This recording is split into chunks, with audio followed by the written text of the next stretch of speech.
Okay, There we and I go. click. Welcome, Mary Haverstick, author of A Woman I Know, which I must say, and several people agree with me, is one of the more mind-blowing JFK books to come along, not just because its claims are incredible, which happens frequently in the JFK literature, but they're both incredible and sort of remarkably well documented. So um, tell readers, listeners, readers of JFK Facts and listeners to the JFK Facts podcast, the story of June Cobb.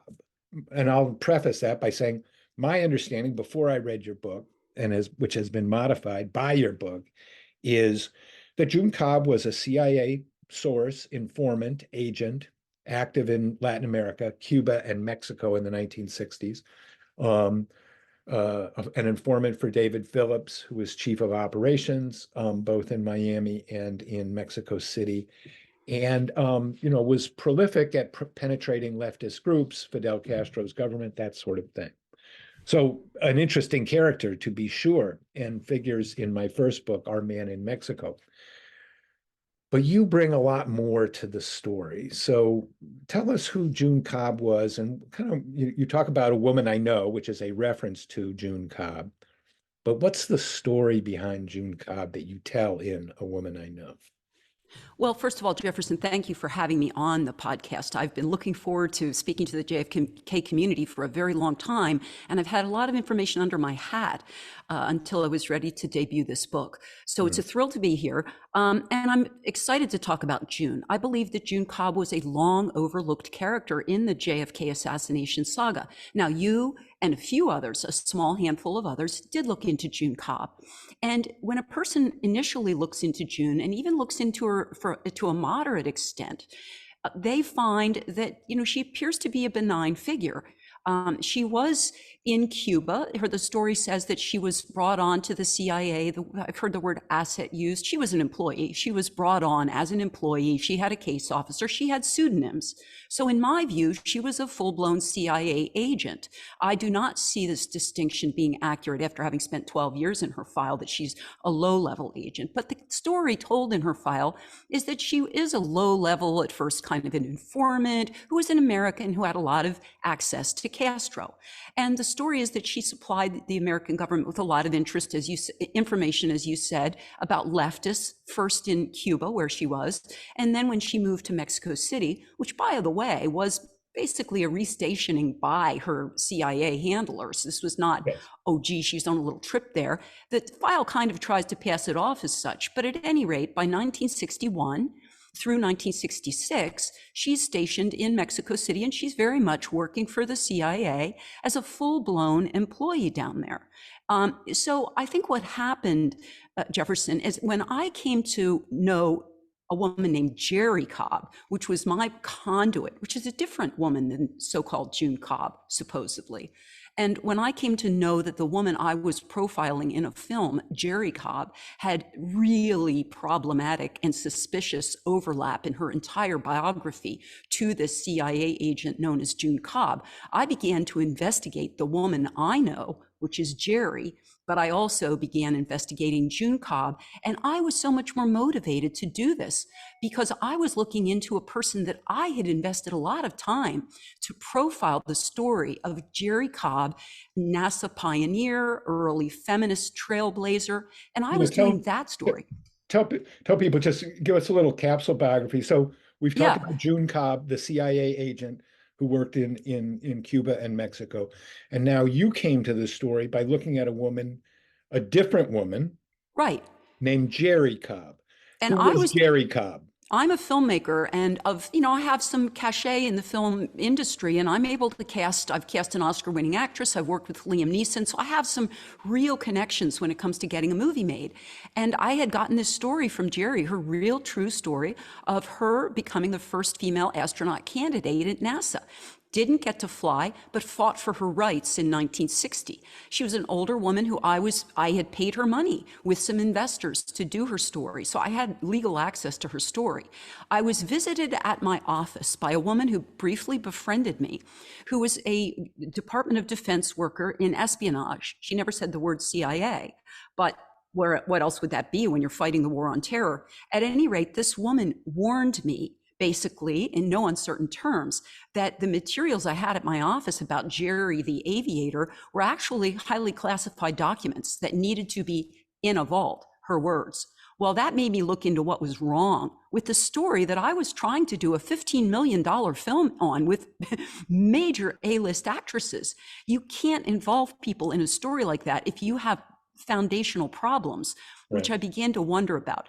I then was motivated to do the kind of thorough review about June Cobb when I stumbled on her and I realized, oh my gosh, there is just no way what I call the astonishing similarities in their life, which are astronomically impossible.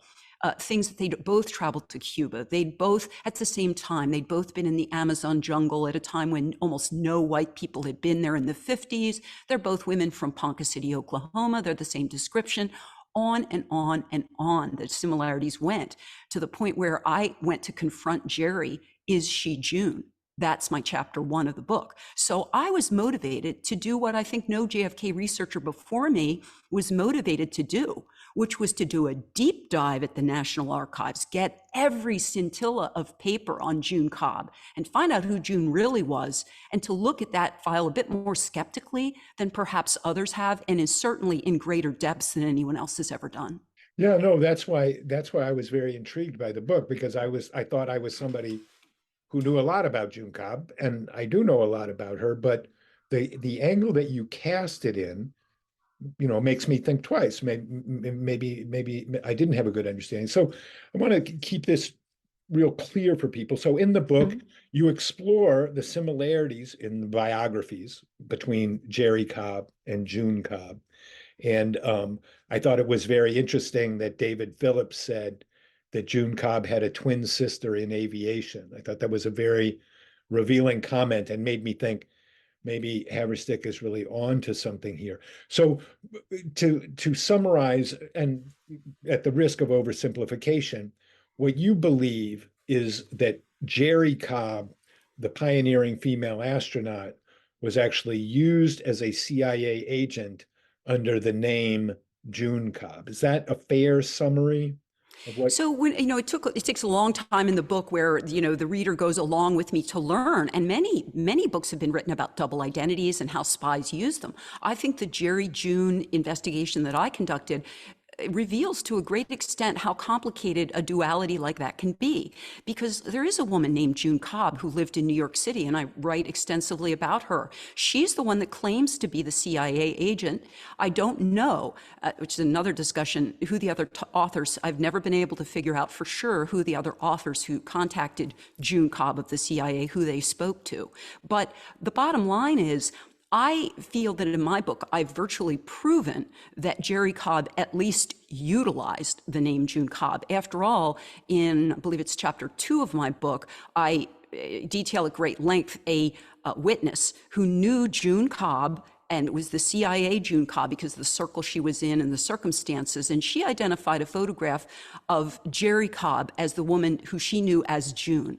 And she discounted and ruled out the picture that June Cobb had sent of herself to John Newman, which seems to match the CIA's pictures of June Cobb. So at the very least, June Cobb appears to have, Jerry appears to have used the name June Cobb for espionage. Now, in addition to that, I've shown lock, stock, and barrel, like there's no question about it, that the CIA woman named June Cobb got multiple social security numbers. She there are shenanigans as far as the way her taxes are paid. They have to be done through pseudonym. She really can't reveal her identity, and that she's loaned her birth certificate out to another woman to travel to where?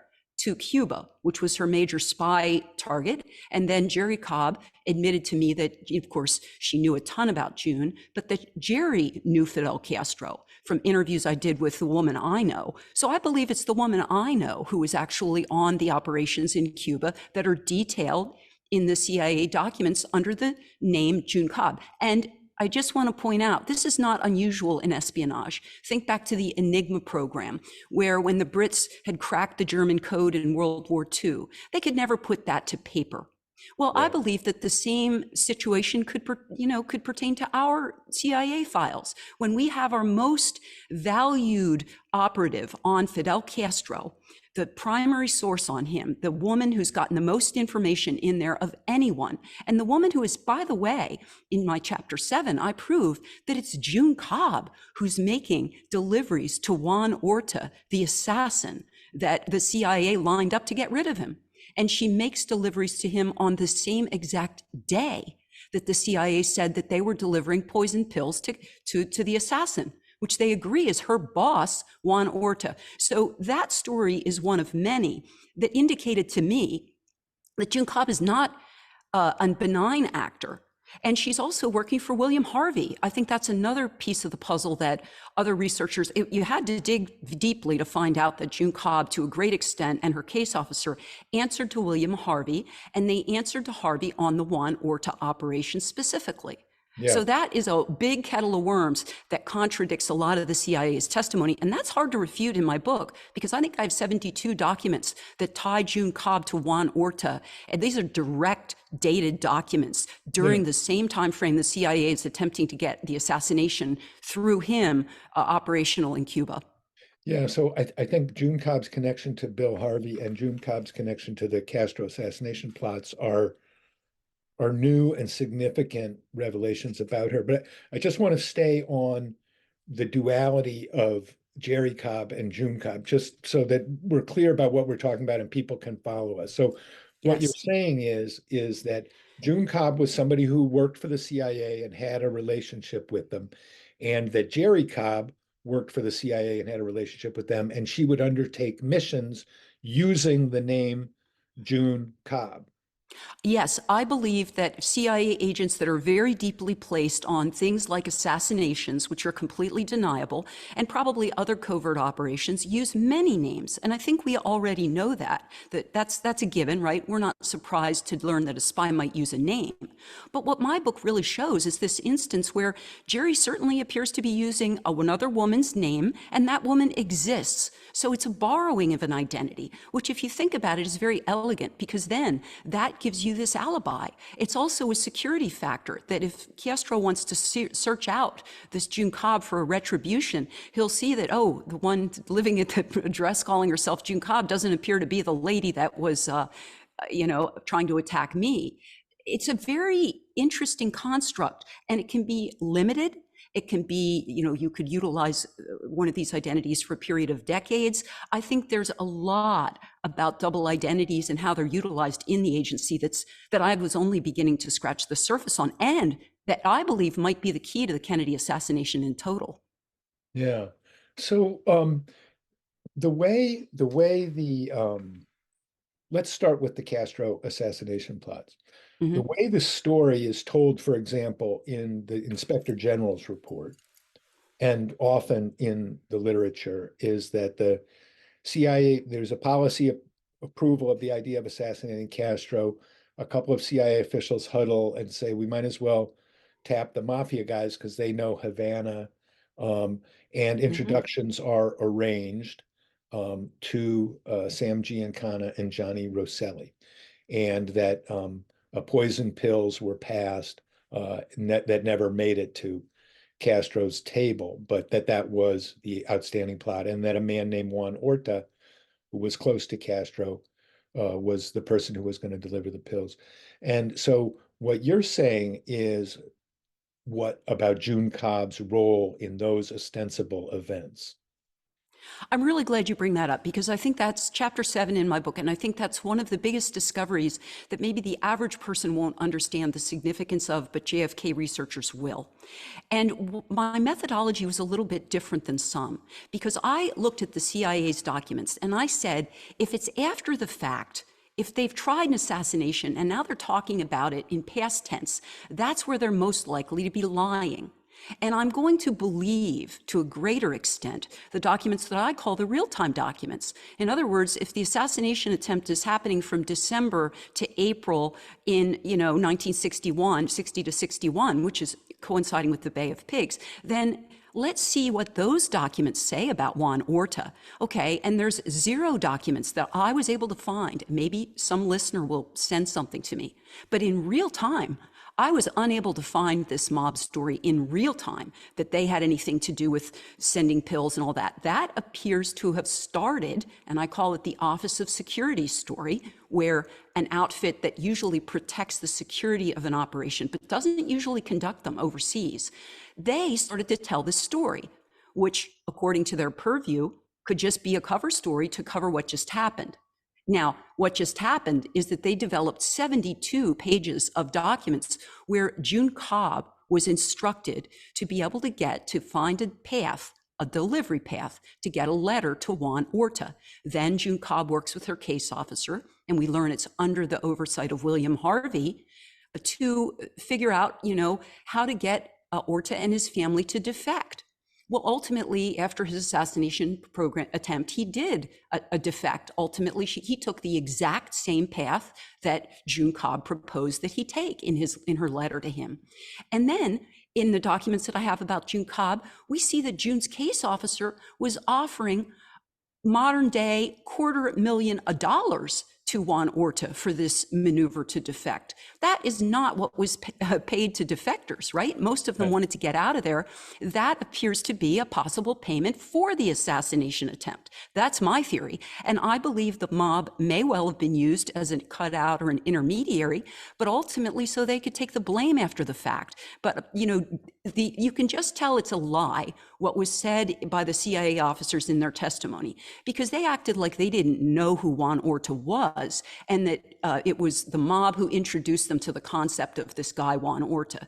That's proven to be false, because we see in black and white text, June Cobb get the assignment to, initiate her boss's, delivery channel to Orta, who was her boss, who was her whole connection to Castro. And so that, I think, is really proven that June Cobb has a very serious role in that assassination operation, if not the key role.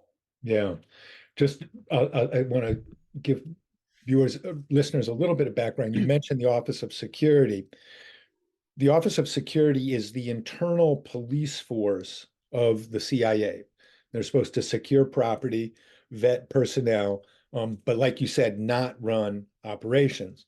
But an important thing to understand about the CIA in this time, and I think you're saying it, and I just want to spell it out, is that officers like James Angleton used the Office of Security to run operations precisely because they were not shared with the rest of the agency. By its nature, those things had to be held closely within the internal police force. I agree with you there. You're absolutely right. I wouldn't differ with that in the slightest. However, I would say that the Office of Security did not have a network of agents into Cuba like June Cobb did. She'd spent her entire time developing her underground network, and she was the person who was working closely with Orta. And then the Office of Security went and basically lied. It was the Office of Security, as proven in my chapter 7, that squired when June was told, hey, write up a biography sketch all about Orta and send it to headquarters. The Office of Security hand carried that to headquarters for June Cobb. So really their whole idea that they didn't know who June Cobb was is absolutely laughable. And I think it's a real problem. I think they darn well knew who June Cobb was. And I think their testimonies went in there and basically were cover stories to protect June Cobb. Yeah, no, and to protect an operation that was nestled in the Office of Security, not nestled in the regular operations of the regular operations. Well, I would argue that William Harvey, and one of the other, I think, discoveries, or let's call it a case that I make in my book, that William Harvey, see, he's not even supposed to be on assassinations at the time, that I absolutely have proven that he was involved in the AMDOF operation, AMDOFF, which was Orta's cryptonym. He was absolutely managing that project, the one where they're paying Orta, they're delivering things on the exact same day. And are you, if you want to believe the story told in the file, you've got to believe that, yeah, the mobsters, are setting up an assassination through the Office of Security, but William Harvey, June Cobb, and her case officer are accidentally going to collide with that operation, the real assassination, to accidentally tell that guy to have $250,000 to defect. I mean, that's just not possible, right? The CIA is inept, but they're not that inept. Yeah. We are talking with Mary Haverstick, the author of a very interesting new book, A Woman I Know, about CIA agent June Cobb and her involvement in the events that lead to the assassination of President Kennedy. We're talking about the Office of Security and how June Cobb was involved in operations run by the CIA Office of Security, and specifically plots to assassinate Castro. So June Cobb, is she, when you say she's working for Bill Harvey, has she always been working for Bill Harvey? Is this something that's new to her in a new assignment? Or can Well, you I would tell? say it's her, I would characterize it from what I've seen in her file as that's her deeper assignment, right? I think you can have more surface assignment and then you can have your deeper assignment, right? And Yeah. so I would say Harvey is her deeper assignment, and her surface assignment is that her case officer is supposed to be in Angleton's department, Jean Pearson, who I also believe has a double identity as well, which I lay out in, I believe, chapter 9. But at any rate, yeah, I think these women are up to much more. They're a great place to hide an operation in 1960 or 63 that you really didn't want to have seen because nobody was really going to take the women too seriously. So yeah, I think Angleton had some oversight, but she didn't really develop much information on Castro for Angleton. She appears to be working on these deeper ops as well as developing her cover story. Do you think, I mean, when you say June Cobb was working for Bill Harvey, what is Angleton's role in these events? That is a great question. You know, I need to review your book because you did such good work on him, which, by the way, I admire the many books you've come out with and articles. I would like to know more because I was so, Angleton's footprint on her paperwork is so light, other than the CI, counterintelligence signifier that's on so many documents. But I could see very little that he did other than to shut down the 1960, around 1968 or 66, the investigation into the atrocious incident where June Cobb appears to run interference on Elena Garro. That's another incident I hope we discuss, because the only time I could really find Angleton's point blank signature on June Cobb's file, and I have her whole file, was when he dismissed and moved people away from looking more closely at what June Cobb had done, which I believe was run interference to keep a witness from testifying in the JFK case about Oswald. We'll get to that, but chronologically, we're still before the assassination. So Yep. let's talk a little bit more about that. So uh, June Cobb has a case officer, Gene Pearson, who's associated with the counterintelligence staff with any particular component of it. Yeah, she also works for Harvey because she ultimately moved for Task Force W, but initially she's with CI, Counterintelligence, and it's Western Hemisphere 4, I believe, which was the Cuba territory. But I collected all of Pearson's paperwork as well. And what's really, really interesting, Jefferson, is she has, in the name Pearson, which is a pseudonym, she has a very narrow footprint because they compartmentalize into these identities. And so her pseudonym was really pretty much just handling June Cobb and the network that pretty much was right around June Cobb in Cuba. That's what that pseudonym for that woman did. But I believe she has other identities. Ultimately, Pearson did also, in that name, report occasionally to William Harvey about June Cobb on very serious matters like that assassination-related delivery. But yes, I believe Pearson wears a number of hats as well, and basically was circulating in America and was had the ability to get together with June and receive her information. And what you say, Gene Pearson was a pseudonym or a cryptonym? Do you know that person's real name? Well, I believe I lay out the case that she also most likely used the name Betty Vetter, which is also another name. And Jerry Hemming, who worked with June, had said that Betty Vetter was a case officer for June Cobb. And sure enough, I found Gene Pearson and Betty Vetter with those two names sitting at the same desk at the same telephone extension, handling the same matter for June Cobb on the exact same day. One of many reasons that I believe that that was another double identity, in addition to the likeness in their two pictures, which I found to be startling. So, but you're not saying Betty Vetter was her real name. Listen, I'm not going to put any of my money on the table with these people's real names, okay? Because I'll tell you, I'm not sure how this is constructed at the base level. If you signed up for the CIA in 1950, I have a lot of questions about how ultimately identities were handled if you were going to go into very deep operations. I think there were a lot of shields, and I uncovered some documents that outright describe how recruits had to be peeled away from their birth names. And I've also uncovered documents that discuss CIA officers who retired undercover, which is the reason some of these documents that you fight for have not been released because, oh, they're alive, and by the way, they're undercover. So that means people are living their life out, the rest of their life in a different name. That's why I'm saying these double identities are much more complicated than we've known to date. Yeah. No, I think that that's something that your book really woke up in me, or made me understand in a new way. So June Cobb, the CIA agent, has one interesting role in 1963. She writes the preface to a book by the former Guatemalan president about the coup in Guatemala in 1954, and more generally about the CIA in Latin America, called The Shark and the Sardines. How did June Cobb come to do that? And was that the CIA June Cobb, or was that the pilot June Cobb who?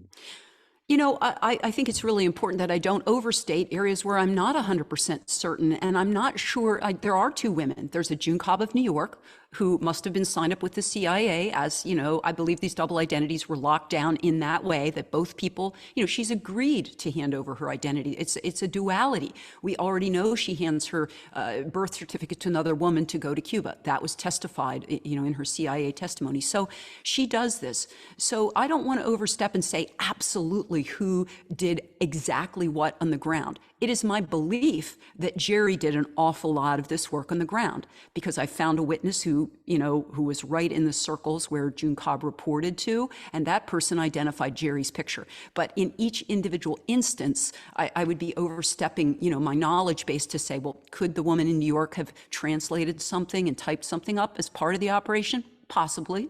Mm-hmm.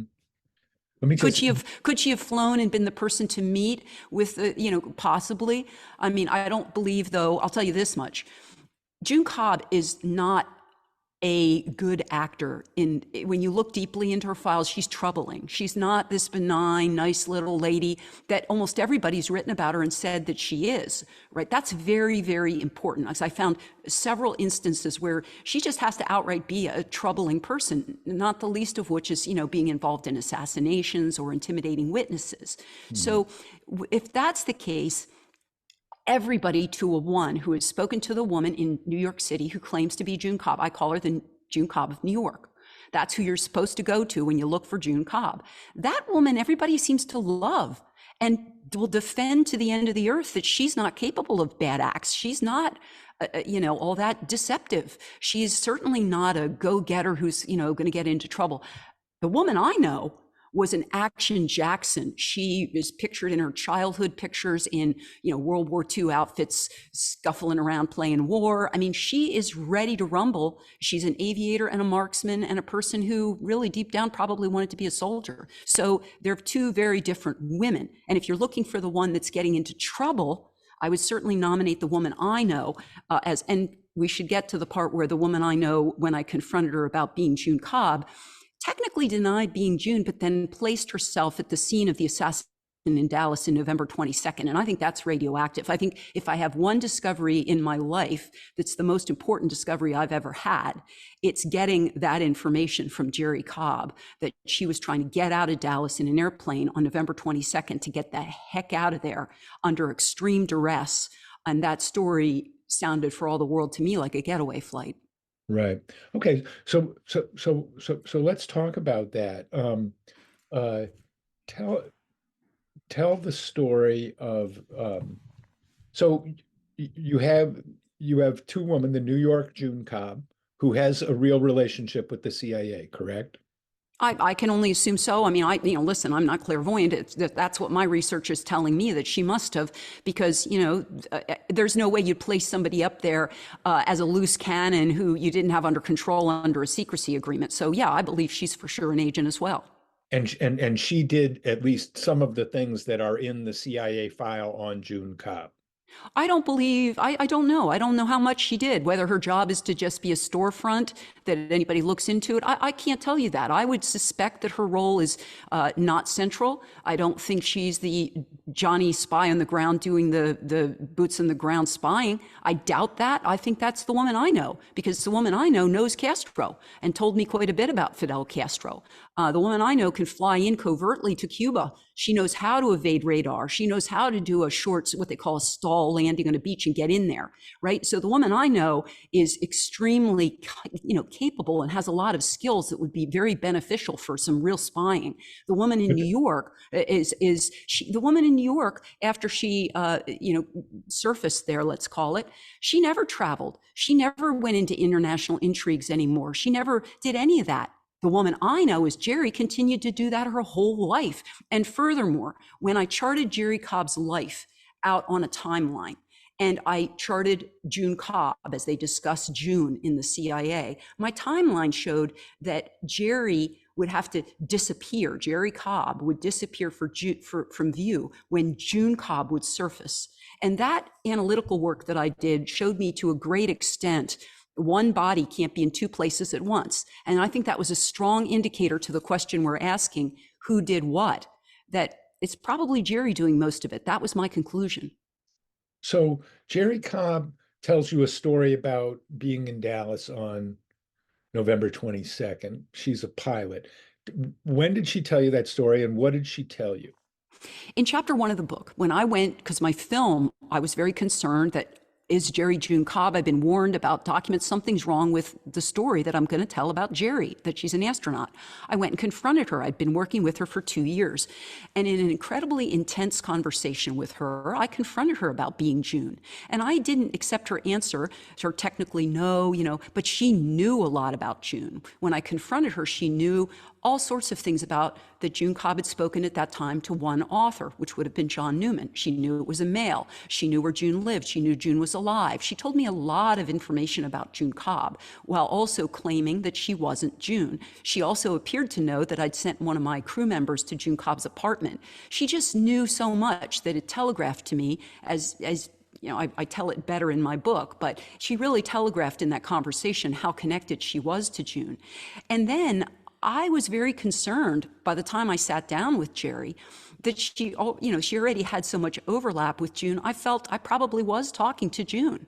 So I confronted her about a piece of information that I'd found in the JFK files, where a plane somewhat similar to Jerry's, which was a private twin-engine plane, was trying to exit Dallas under duress, spinning its propellers out on the runway, trying to take off, but not taking off. And that was reported by a number of people. It was esteemed researcher Mary Farrell herself who documented that information.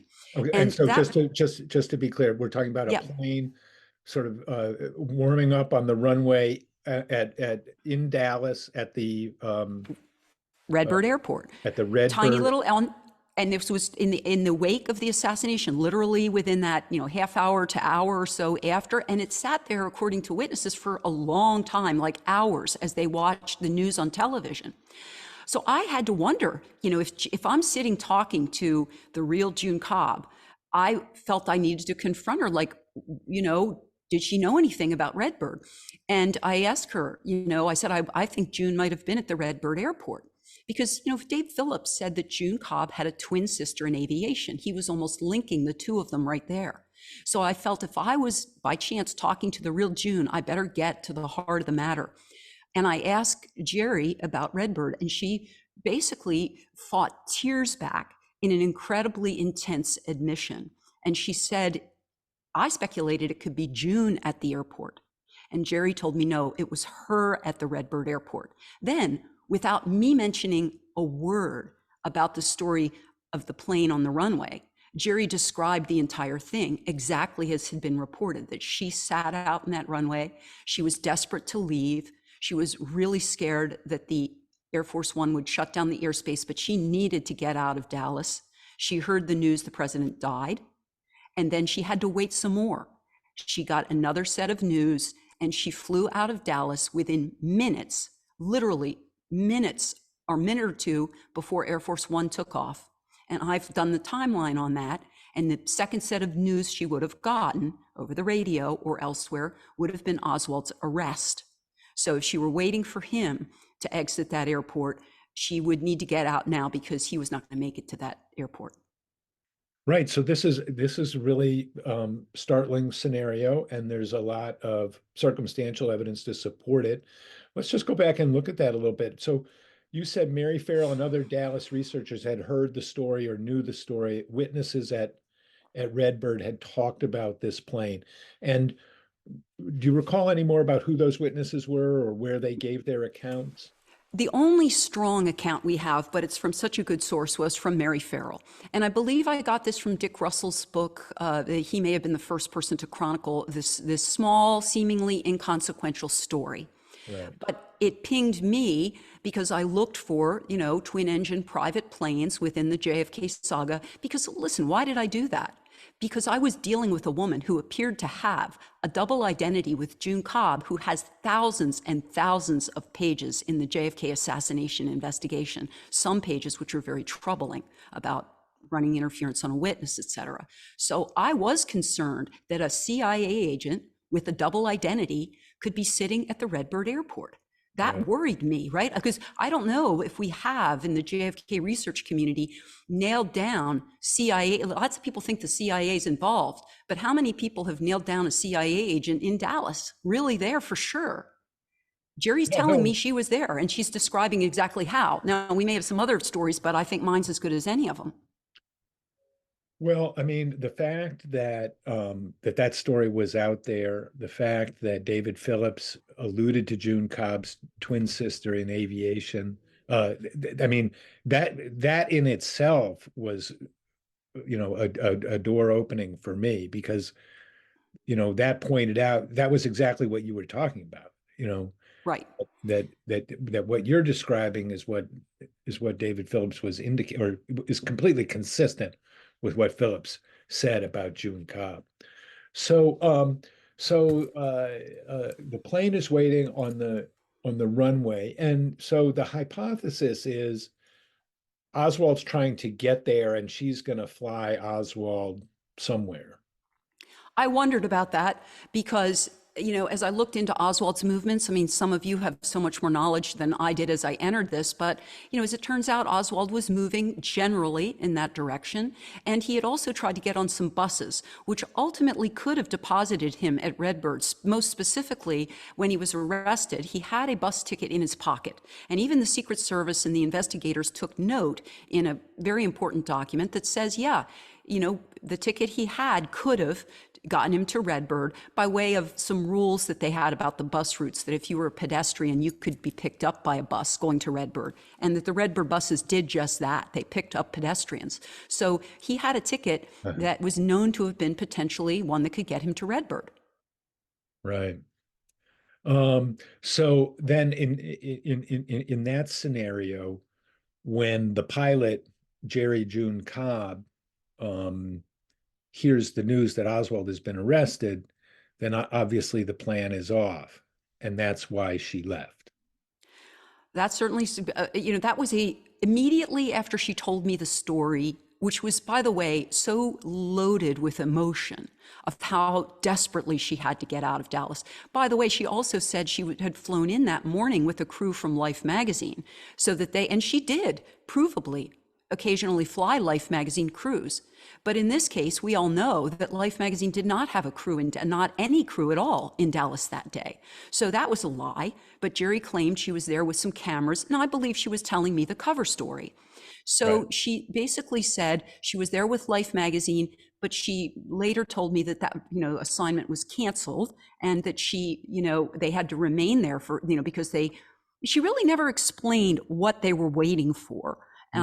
And she also did not express any remorse at Kennedy's death. I asked her that question. The emotions were not lining up to some sort of routine flight that she'd taken. they were very much lining up with a problematic exit. You were trying to desperately get away. And so, yeah, I within days of her telling me that really troubling story, I was very worried that she was a getaway plane for Oswald. And nothing has shaken my belief in that since. Yeah, that that's a very, that's a very credible scenario. Um, so um, let's jump ahead a little bit to, because you talked about one of the other troubling things about June Cobb was tampering with witnesses. Yes. So now let's go to after the assassination. Um, Elena Guerrero, a well-known writer in Mexico, the wife of Nobel Prize winner Octavio Paz, um, gets involved in the JFK story and crosses June Cobb's path. Tell that story. What happened there? Many researchers have looked into this, and the story that's usually told is that Elena Garro came forward about a year after the assassination, and she came to the American authorities and described the story of having seen Oswald in Mexico City at what she described as a twist party, which was at her cousin's, the Durans, which would include Sylvia Duran, who had waited on Oswald. And I think our listeners here, since we're on JFK Facts, probably know already that Oswald went down to Mexico City to try to get travel to Cuba and then to Russia because he wanted to, defect yet again, more or less.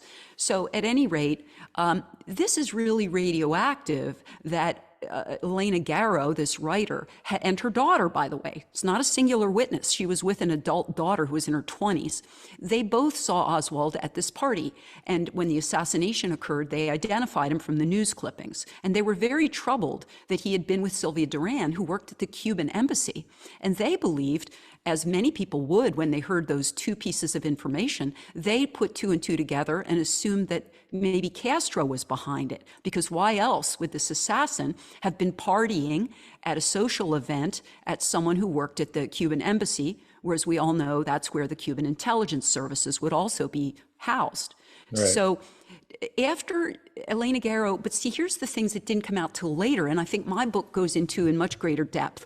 I believe that there was a real campaign to silence Elena Garro and to call her nuts and unreliable, because initially, she has claimed that in the days almost immediately after the assassination, she claims Manuel Cavillo, an agent from the Mexico City station, your book about Win Scott should know all about that. He was a cutout from the station, and he sequestered her at a hotel immediately in the wake of the assassination, saying it was for her own safety. And then he planted in her mind that she should not go to the FBI at the embassy because there were too many communist spies there. Elena was a supporter of America. She was a supporter of democracy. She did not like Castro and the communists.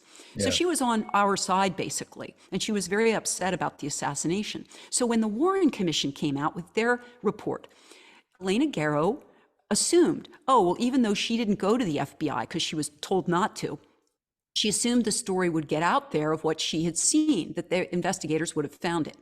Who arrived on her doorstep for the entire weekend that the news was hitting about the Warren Commission, but June Cobb. June Cobb was planted there, I believe, by another CIA asset, Unisodio. We should talk about the missing 22 files that the President Trump and Biden will not release about Unisodio, because I think if we got those 22 pages on Unisodio, who otherwise is a Costa Rican poet, we might learn why we can't learn about her.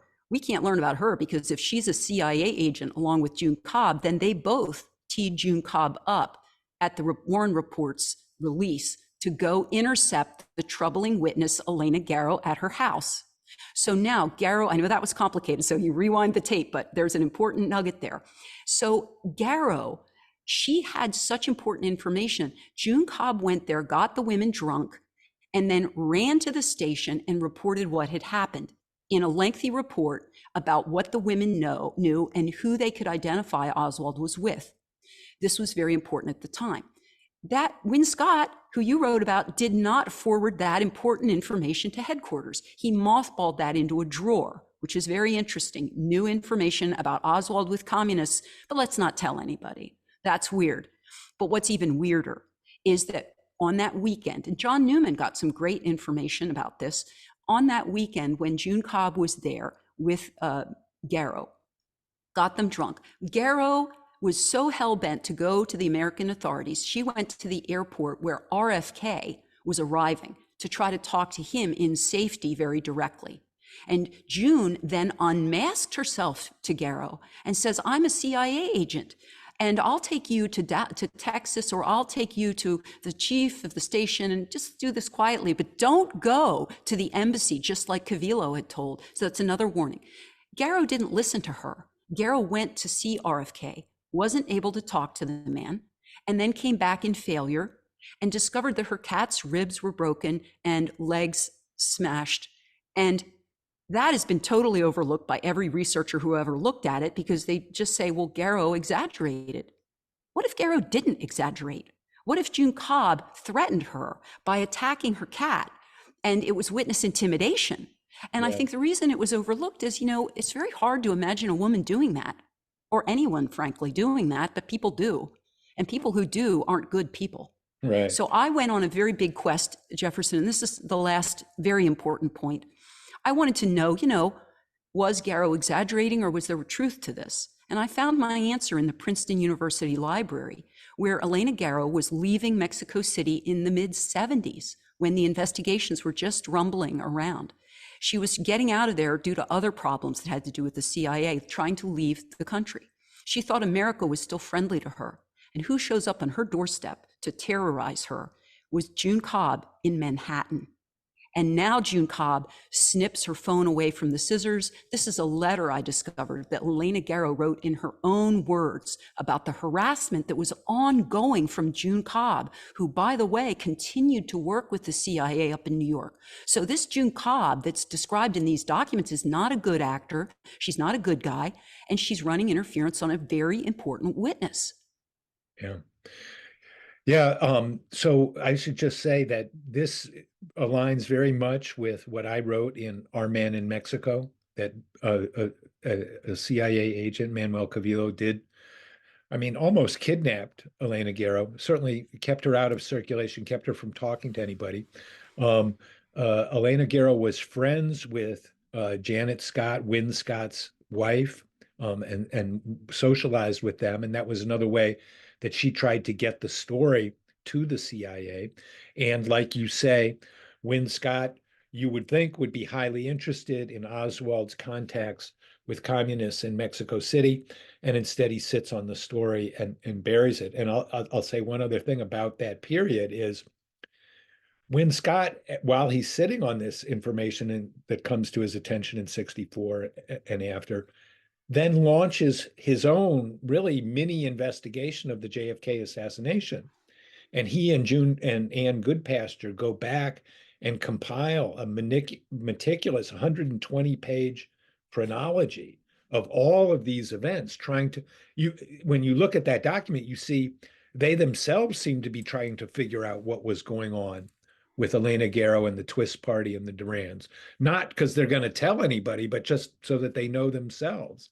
And I was never quite clear when I wrote that book, now almost 15 years ago, like, how involved was Win Scott? Was he kind of duped also, or was he party to all of this? And, I couldn't sort it out. Maybe you could tell me what you make of the role of Win Scott in handling the story of Elena Garrow and June Cobb. Jefferson, I would certainly defer to you on Win Scott. You've delved into the man to a tremendous degree. I know he had some very strange things in his safe, stories of lesbians, I believe it was. There's stories of other oddities in his safe that supposedly were squired away after his death. I definitely, from my research, believe that Win Scott was involved in a cover-up. But I think we both know that there were people enlisted into a potential cover-up that weren't necessarily actors in the direct crime.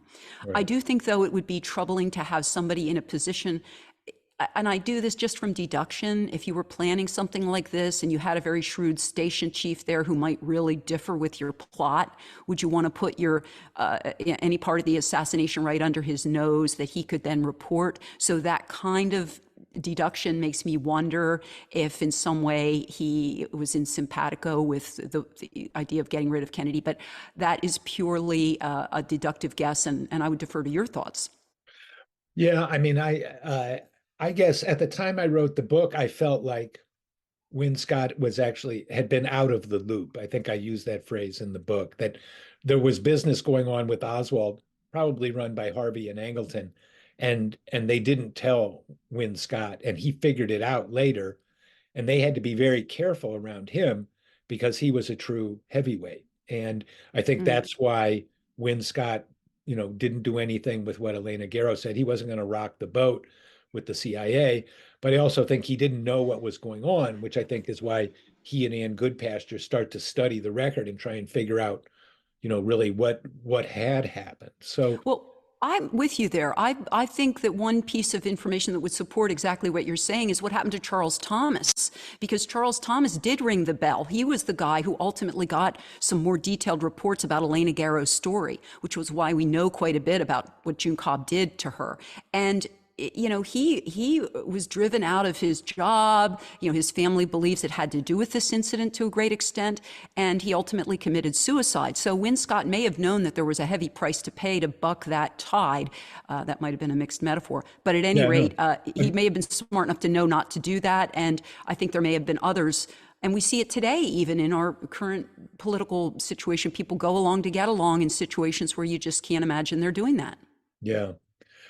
Yeah, thank you for bringing that up. Phil Shannon told the story in a piece in Politico a few years ago about Thomas, which I knew a little bit of that story at the time I wrote the book, but a lot of the documents that Phil found were not public then. And the Mm. whole thing is much more suspicious. And I mean, Thomas he was punished. I mean, he lost his career, and basically there seems to be no other explanation other than that Angleton wanted to eliminate him as any kind of credible source. So yeah, they were definitely playing hardball at that time, and that part of the story I think is also is also very strong and very relevant to what had people say, how come nobody talked? Somebody would have talked. Well, people did talk, and look what happened to them. Look what happened to Elena Guerra. Look what happened to Charles Thomas. So Exactly. um that kind of so I'm gonna we've been talking for an hour, and this is fascinating. I want to get to one more point, which is where I I disagreed with your book. I And had a that feeling was we might have a disagreement. and that was where you put Jerry Cobb into Dealey Plaza. I mean, I just don't think that any of the forensic evidence indicates that Kennedy was hit by gunfire fired from a hidden camera. So I just don't think, I mean, and I sort of regretted that you did it because I felt like you don't need it. It's such a good story short of that. I almost felt that that kind of speculative conclusion hurt the rest of the book. But I'd like to hear, why did you reach that conclusion? Because people say that's like in the book that says a lot of, asks us to believe a lot of crazy things, and you start to believe them because the CIA does crazy things. But that was maybe a bridge too far. So tell us about why you wrote that in your book. Well, thank you for your frank, assessment. And I understand completely why you would feel that way. You've worked on this case a long time. You have a lot of knowledge, and it does seem preposterous. And it goes against a lot of other theories that are out there about who could be shooting and what happened on the plaza. Now, I want to correct one thing you said. I did not say that it was Jerry Cobb there for sure. What I did say was that when Jerry told me the story that she sat out on that plane all day long, and I did not believe her. So I went looking for her image on the plaza. And what I found on the plaza that looked similar to Jerry, of course not provably so, but very similar in form, in stature, and even posture, was the babushka woman. And so Right. the very important conclusion, and I think you will agree with me on this one, and I think this is my major conclusion in chapter 10, is the babushka has completely under researched. I mean, here we have a woman who I found that in my mind certainly served as what could be a placeholder, the missing piece of Jerry's story. Could Jerry have gone in? I mean, let's just take what I already know. Jerry and June certainly appear to have, and I think my book virtually proves, had a double identity operation for the CIA that was also working for William Harvey, and it was also involved in assassination programs against Castro. Okay, so I think that I've established that very solidly. So now she's sitting in that plane in Dallas with this bizarre story that she brought camera crew in there. So I went looking for her at the plaza, and I find a woman that looks quite a bit like her who's concealed. And that woman is 33 feet away from the president when he was shot. She is aiming a camera at him.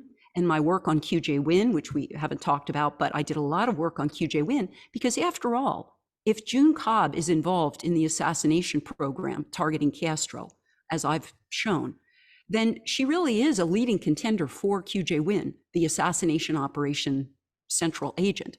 So at that stage, anybody who's involved in the assassination operations against Castro should not be in Dealey Plaza. And so it's extremely troubling. So yeah, I don't think it's as big a leap as you're saying. When you just say it outright, you go, that is a huge leap, Mary. Why would you put that? But I actually felt, once it occurred to me as a possibility, that I would be remiss and negligent not to put the theory forward. Why? Well, look at our biggest theory, the grassy knoll. Somebody could be up there. We have almost nothing to support that, really. I mean, we have a little smoke puff here and a dark smudge on a picture there and sonic information.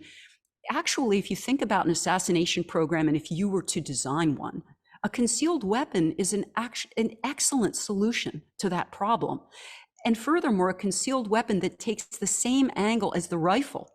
You know, and I go into a lot more into my book about QJ Win and ZR rifle and what ZR rifle is and isn't. And I connect a lot of dots. William Harvey was developing a weapon.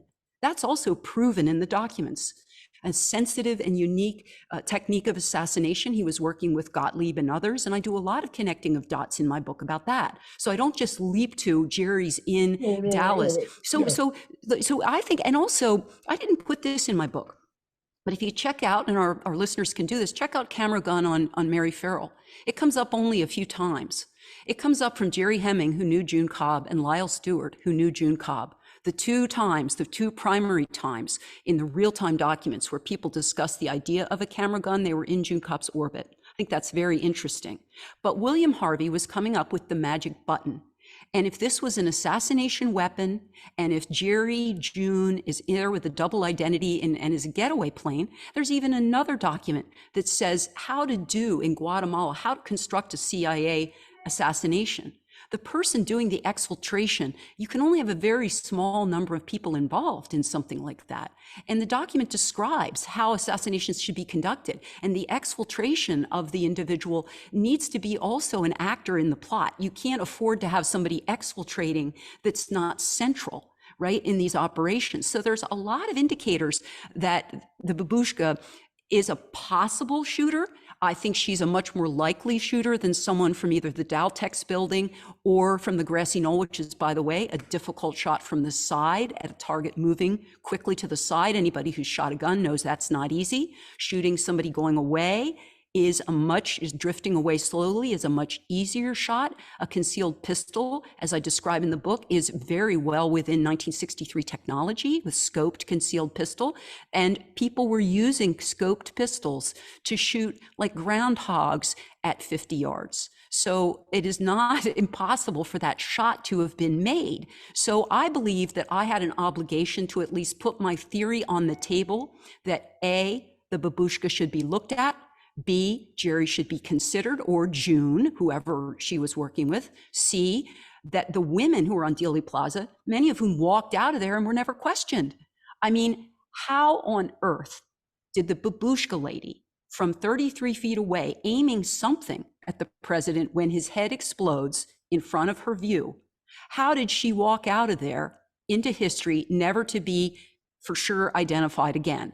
We could mention Beverly Oliver, but I think there's some questions there. Anybody who comes, can't produce the footage. So yeah, I think I had an obligation to state it. And let me tell you, Jefferson, I think you can tell talking to me, I'm a fairly sane and measured person who did a lot of research. And I came to my book and I had to decide whether I would put that in the book or not. And my conscience told me that if I had developed that theory, what, am I going to go to my grave with that theory and not put it out there for other researchers to either build upon or tear apart? And I felt my obligation was to put my theory on the table because I had novel and new information about the assassination. And I felt that it was my duty to put that into the book, even though I knew that it's speculative and I knew that I would take some blowback from esteemed researchers like yourself. But I think it had to be in the book. Well, I think that you have achieved your goal of saying researchers need to take a second look at June Cobb and the story. And who the babushka lady is, that is an understudied mystery. Um, there were other people who were known to have walked away from that incident and were never interviewed. And, why that was. I mean, the government wasn't interested in anything other than the story that was handed to them. And so, you know, I mean, so all the things you say are plausible. To draw firm conclusions from them, I wouldn't go that far, but I think you've Oh, I achieved wouldn't your even draw a purpose. firm conclusion. I'm agreeing with you there. I want to be very clear. I am not drawing a firm conclusion. I'm setting an alternative story onto the table for discussion. And obviously, I wouldn't have put it onto the table if I weren't very, very concerned that it was a very real and looming possibility. And I mean, I'm writing about someone I know as well, right? That I knew. And it is not easy to write that. That was No. not, it turns my stomach. This was not enjoyable for me, right? I didn't think about selling books or anything. This was not a good career move for me, nor is saying something conspiratorial. I have no interest in that kind of stuff. I didn't even watch spy movies prior to this. Right. But I felt that that theory should be on the table, and I think it holds as much water as any of the other theories that I've heard. So I urge listeners to read A Woman I Know by our guest, Mary Haverstick. It's a fascinating story, and I learned about CIA double identity operations from it, a subject I thought I knew something about. And, you know, you can always learn something new. And I did from this book. So, Mary, I'm going to cut it off there. We could talk more. There's other things to talk about. We didn't get to QJ Win, and that's another thing. So, but we've thrown out plenty for JFK Facts listeners here, and let's see what people say. And then, you know what? Let's get some reaction, and then maybe let's continue the conversation and see what do we learn from readers? What do people have to say? And I urge the people who are listening to comment and contact us if they have information that's relevant or comments about Mary's book and her hypothesis. Let's keep this going because it's a very interesting and rich story. So thank you, Mary Haverstick, and I hope we can talk again. Thank you, Jefferson. I enjoyed it. Take care.